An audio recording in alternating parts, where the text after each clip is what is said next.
البدع والأهواء، أهل البدع العقائدية وأهل البدع السياسية.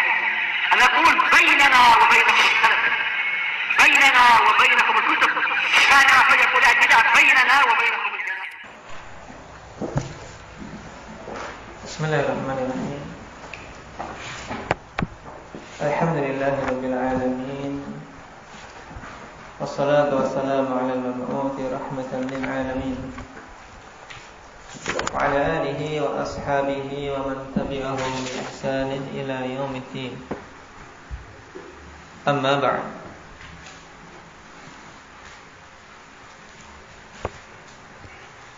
عندك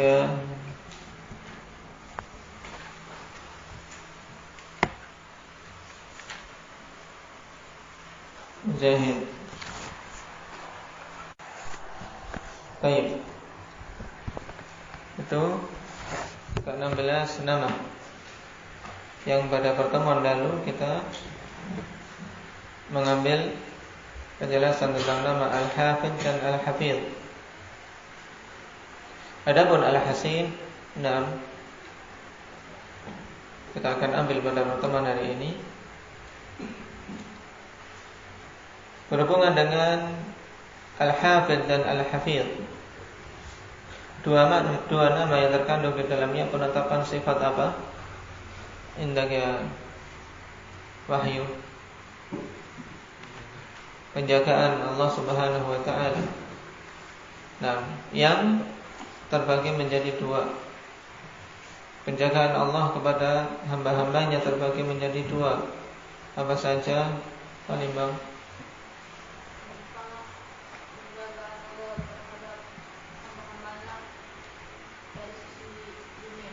Penjagaan Allah Subhanahu wa taala untuk hamba-hambanya dari sisi kemaslahatan duniawi, seperti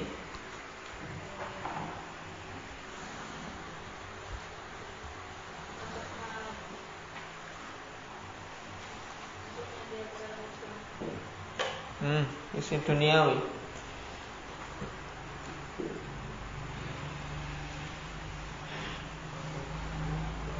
Diberi anak, diberi keluarga, diberi badan sehat, tayyib, dan seterusnya.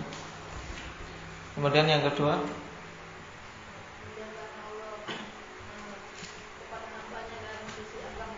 penjagaan Allah Subhanahu wa taala kepada hamba-hambanya dari sisi agama dan keimanan. Tayyib, dan ini yang lebih utama. Allah jaga seorang hamba dari syubhat dan dari syahwat. Allah jaga ketika masih hidup dan setelah mati.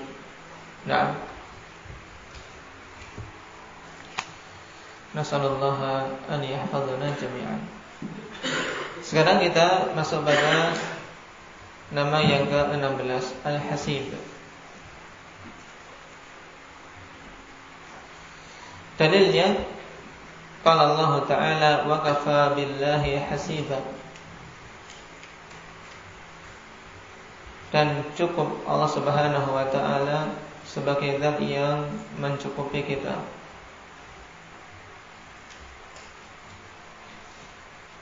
Adapun dalil dari As-Sunnah, hadits Abi Bakrah radhiyallahu anhu qala Rasulullah sallallahu alaihi wasallam, "Idza kana ahadukum madihan la mahalah falyakul ahsibu kadza wa kadza wa in kana yara annahu kadzalik wallahu hasibuh." Dalam hadits Abi Bakrah radhiyallahu anhu, Rasulullah sallallahu alaihi wasallam mengatakan, apabila salah seorang di antara kalian memuji kepada saudaranya la mahalah, yaitu tidak ada kemungkinan untuk apa? Untuk berpaling dari memuji. Dalam artian, apabila salah seorang di antara kalian harus memuji, falyakul, maka katakanlah ahsibu kadza wa kadza.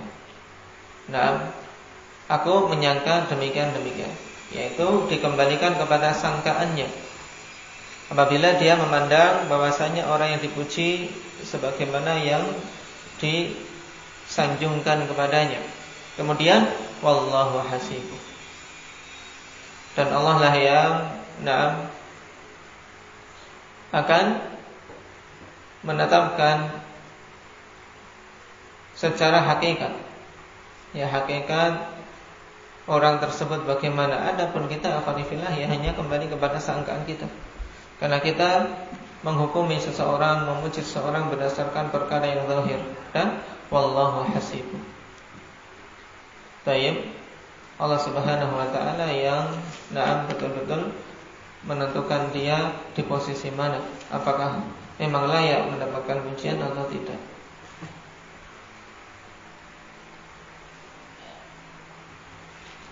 Maknahu qala Ibnu al-Athir rahimahullah al-kafi wa fa'ilun bimakna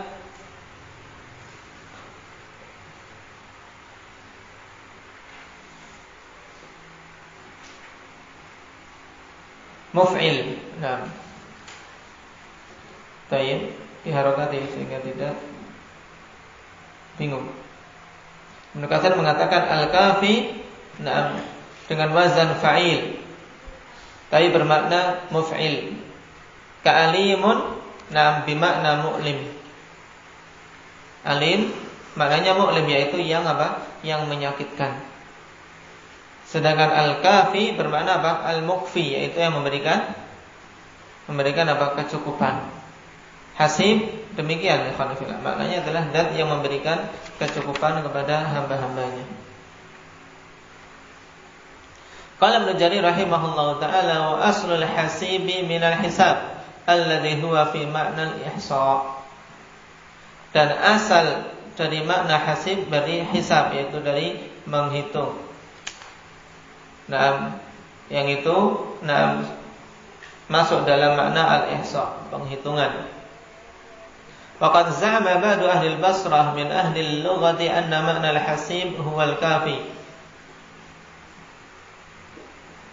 Wa hadza ghalatun min al-qawli wa khata'un.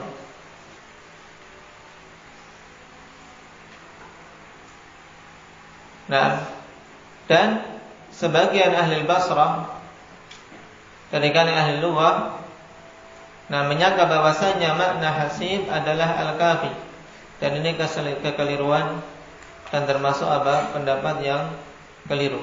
Ini kritikan dari Al-Hafidz Ibnu Jarir.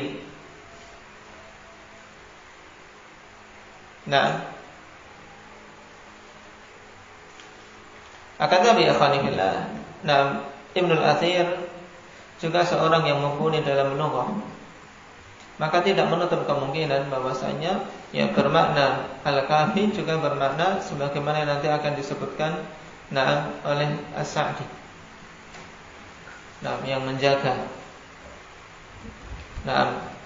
Dari kata hisab. Dan Ibnu Qayyim sendiri juga menguatkan apa yang disebutkan oleh Imam Ibnu Katsir.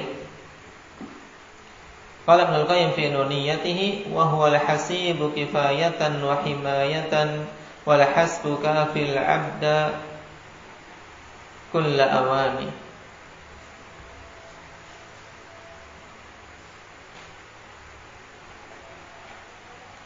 Dialah al-hasib, yaitu zat yang mencukupi dengan pemberian kecukupan dan pemberian apa? Himayah, perlindungan. Baik. Wal hasbu dan kecukupan. Baik.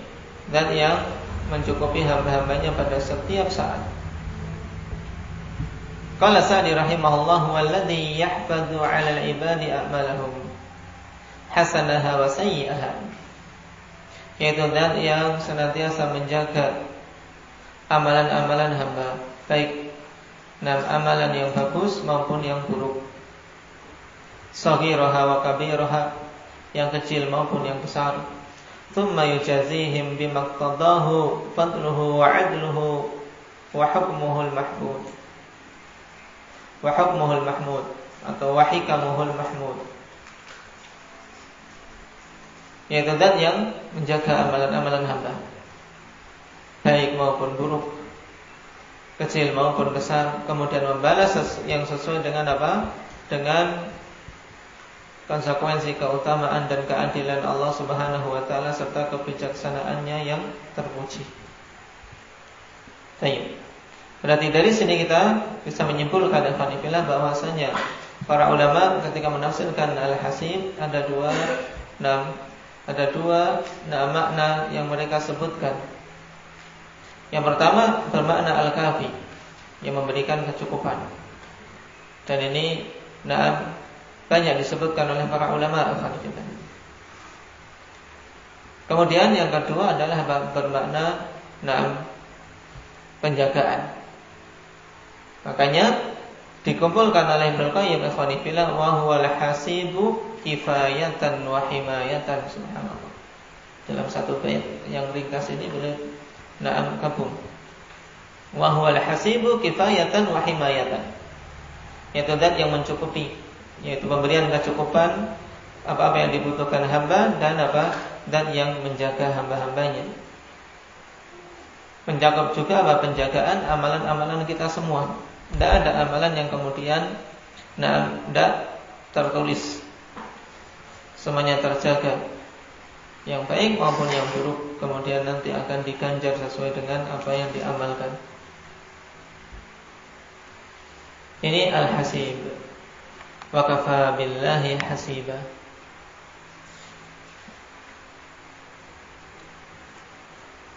Kemudian yang ke-18 al-hafi. Qala Allah Ta'ala innahu kana bi hafiyya.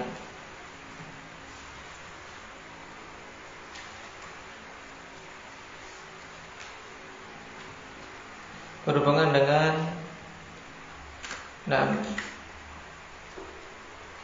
kisah siapa ini? Innahu kana bi hafiyya. Berhubungan dengan kisah Ibrahim alaihissalam. Tayyib.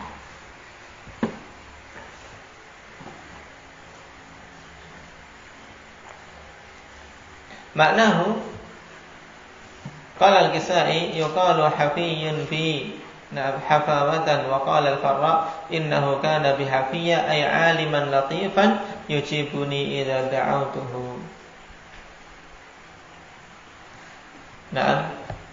Sungguhnya Allah Subhanahu wa taala terhadapku itu hafi.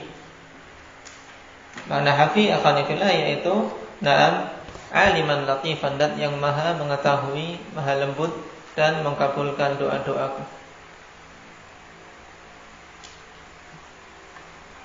Qala al-Qurtubi rahimahullah al-hafi al-mubaligh fil birri wal iltaf, yaitu zat yang mencapai puncak dalam memberikan kebaikan dan memberikan kelembutan kepada hamba-hambanya. Ini makna hafi. Berarti kalau diringkas ikhwanifillah, yaitu al-hafi, yaitu zat yang maha lembut terhadap hamba-hambanya, mengabulkan doa-doa yang mereka minta.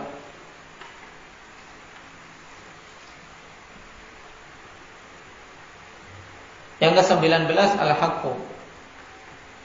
Qala Allah Ta'ala dzalika bi anna Allah huwal haqqu. Yang demikian itu bahwasanya Allah Subhanahu wa taala dialah al-haq. Wa ghairuha, dan ayat-ayat yang lain. Adapun dari sunnah hadits Ibnu Abbas radhiyallahu anhuma qala kana Nabi sallallahu alaihi wasallam idza tahajjada minal laili yad'u Allahumma lakal hamdu rabbas samawati wal ardi.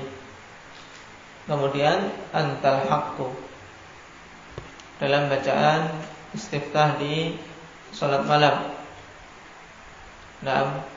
Rasul sallallahu alaihi wasallam mengatakan antal haqqu, kau adalah al-haq. Maknahu qala Nawawi rahimahullahu ta'ala qala al-ulama al-haqqu fi asma'ihi subhanahu wa ta'ala maknahu al-mutahaqqiqu wujuduh. Wa kullu syai'in sahha wujuduhu wa tahaqqaq fa huwa haqqun. Yaitu zat yang mesti adanya. Ini al-haq. Ini kata Imam Nawawi menukilkan dari sebagian ulama bahwasanya makna al-haq pada nama-nama Allah yaitu al-mutahaqqiq wujuduh, zat yang pasti keberadaannya. Dan semua perkara yang keberadaannya benar dan betul-betul ada, itu adalah hak. Faminhu al-haqqah ay al-kainah haqqan bi ghairi syak. Dan diambil dari makna hak ini adalah al-haqqah, salah satu nama untuk hari kiamat. Kenapa? Karena itu al-kainatu haqqan, yaitu sesuatu yang mesti terjadinya tanpa ada keraguan. Qala Ibnu Al-Athir rahimahullahu taala huwal mutahaqqaqu kaunuhu wa wujuduhu. Yaitu zat yang betul-betul mutahaqqaq, yaitu betul-betul ada keberadaannya dan wujudnya. Qala al-Baihaqi huwal mawjudu haqqan wa hadhihi sifatun yastahiqquha bidzatihi. Yaitu zat yang betul-betul ada, dan ini sifat yang merupakan sifat dzatiyah, kembali kepada zat Allah Subhanahu wa taala.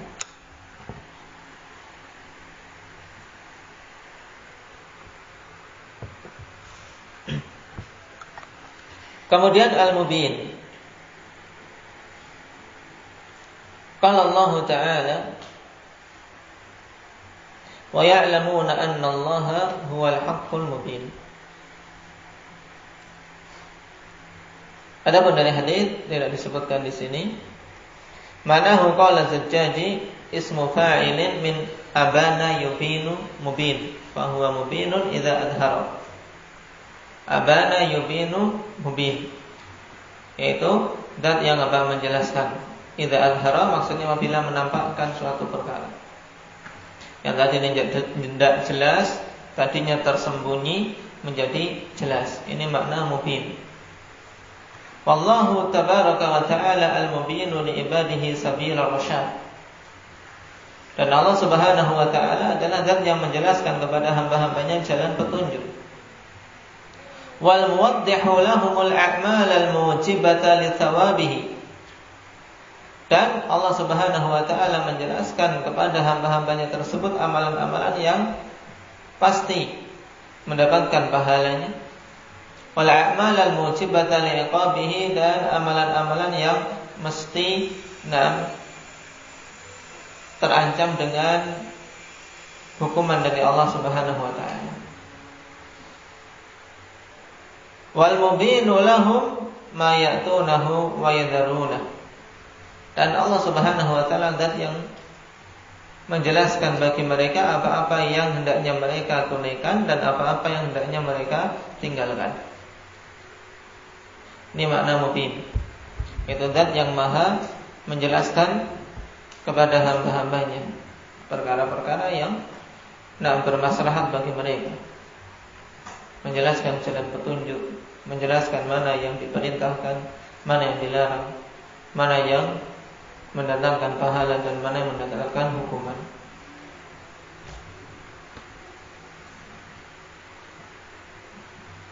Wa qala qawamus sunnah al-mubinu huwal bayyin amruhu, wa qila al-bayyin ar-rububiyyatu wal malakut. Al-mubin yaitu yang jelas perkaranya, dan ada yang mengatakan yaitu yang jelas rububiyah dan kekuasaannya. Faqala Syaukani rahimahullah wa ya'lamuna 'inda ma'ishihim lidzalika wa wuqu'ihi 'ala ma nataqa bihi al-kitabul 'aziz anna Allah huwal haqqut tsabitu fi dzatihi wa sifatihi wa af'alihi al-mubinul mudhiru lil asya' kama hiya fi nafsiha.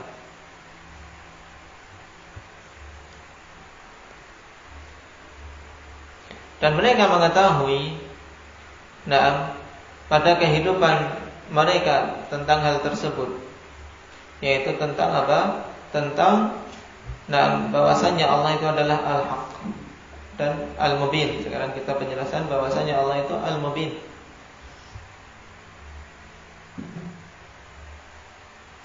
Dan betul-betul sesuai dengan fakta yang ditetapkan dalam Al-Kitabul Aziz. bahwasanya Allah Subhanahu wa taala dia adalah al-haq, ats-tsabit fi dzatihi wa sifatihi wa af'alihi. Nah, zat yang hak, yang benar adanya. Nah, ats-tsabit. Nah, yang tsabit perkara tersebut pada zat, sifat dan perbuatan-perbuatannya. Kemudian al-mubin, yaitu al-mudhhir lil asya', zat yang menampakkan perkara-perkara sebagaimana hakikatnya. Kama hiya fi nafsiha, maksudnya ya Allah yang menampakkan perkara sebagaimana hakikat sebenarnya. Adapun manusia terkadang berusaha menutupi, tapi yakin Allah itu adalah al-mubin yang menampakkan segala sesuatu sebagaimana sebagaimana hakikatnya. Qala al-Khattabi al-bayyin amruhu fil wahdaniyah wa annahu la syarika lah. Yaitu yang jelas perkaranya dari siapa keesaan dan bahwasanya tidak ada sekutu baginya. Jadi kesimpulannya tentang makna mubin khanifillah. Naam, tayyib dari abana yubinu. Naam, bermakna idza azharu, yaitu berarti terkandung di dalamnya naam bahwasanya Allah zat yang maha menjelaskan, yaitu menjelaskan perkara-perkara yang bermaslahat bagi hambanya, menjelaskan jalan petunjuk. Dan juga Allah Subhanahu wa taala itu adalah zat yang jelas perkaranya, dalam artian jelas adanya, jelas sifat-sifatnya, jelas bahwasanya Allah Subhanahu wa taala zat yang maha kuasa atas segala-galanya. Jadi tidak ada yang meragukan pada Allah Subhanahu wa taala, baik itu zat, sifat maupun perbuatan-perbuatannya. Nah, ini secara ringkas tentang makna al-mubin. Baik. Barakallahu fiikum, naktafi bihadza.